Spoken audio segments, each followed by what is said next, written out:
I can't believe it's taken me this long to do a pasta dish for the low-cal, high-protein series. Apologies for that, but here we are. And today we're making a creamy chicken Cajun pasta. Let's rock. What's happening, folks? Let's start off with the chicken. Since we're keeping it lean, chicken breasts are perfect. I'm using 200 grams for this recipe. Some people like to butterfly it, cook it, slice it and lay it on top of the pasta, but I prefer cutting into even chunks and mixing it straight into the sauce later. It's less fancy, but it tastes just as good. Season the chicken with a few sprays of oil, salt, pepper, a teaspoon of Cajun seasoning, garlic powder, onion powder, paprika, chicken seasoning, and give it a little mix and let it rest for a while while we prep the veg. For the veg, I went with 1 white onion, 1 bell pepper. Dice them as small or as chunky as you'd like. I prefer fine pieces that blend nicely into the sauce. I just wanted to show off this new knife I got for my birthday. The lads got it from me, it's much appreciated. It's an absolute belter of a kitchen devil. Get up. Also, on the topic of a new knife, now I know a lot of you would already have this, but I just want to highlight the importance of having a good sharp knife in your kitchen. If you have a blunt one or one that's not that good, it's actually more dangerous. You just can't chop things properly, and you don't need to have the best chopping skills in the world. Just have a sharp knife and take your time with it. Next, get out a pan, add a few sprays of oil and turn it to medium high heat and start browning off that chicken. You want to cook this for around 2 minutes each side. You don't want to cook it all the way through yet. You just want to get some good colour on each piece and each side. Don't be afraid to get some colour on the bottom of that pan, that's all flavour. If it's a tiny bit pink in the middle, don't worry. It's going to finish off in the sauce. This way will keep the chicken juicy and not dry. Then it's time to boil a big pot of salted water for your pasta.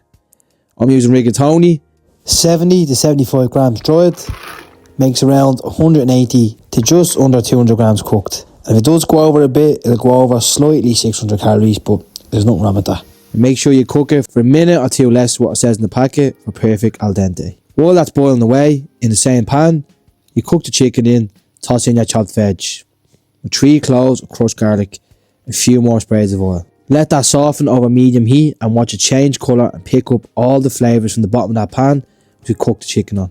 If you're new to the channel, folks, and enjoying the content, why not drop a like, subscribe, it's much appreciated. Get up, stay nasty. As you can see here on the side, I already have my cream cheese, 30 grams measured up, and 20 grams of grated cheese measured up, just ready to go to whack in the sauce.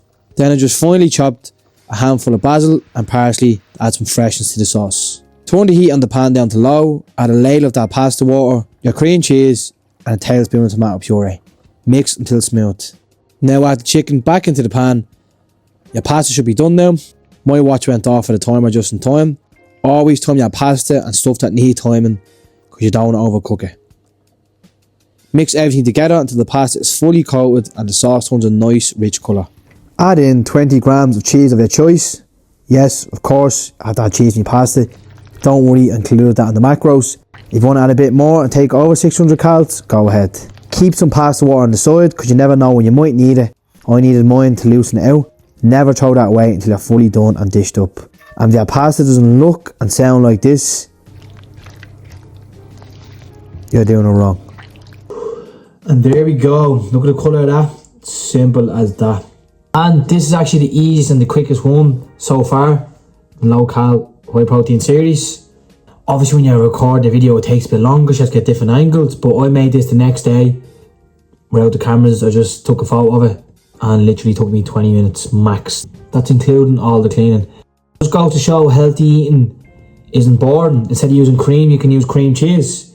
Just look how nice it is and you'll agree with me when you cook it and make it. Obviously, if you use cream, it will be a bit nicer. Fat means flavour. If you use more cheese, of course, but when you're just trying to cut down on things, just be a bit low-cal, this is ideal. And obviously, if you want to go a bit over with the cream cheese or cheese itself and make it over 600 calories, who cares? It's fine. It's all good. Now, there's a few more videos on the low-cal, high-protein series. Some are long form like this because I just feel like it needs a longer video. Or some are just short form because I feel like they just need to be in a short. So it's a mix of both. So if you want to check out the series, just click that video in the corner right there and it'll bring you to the playlist.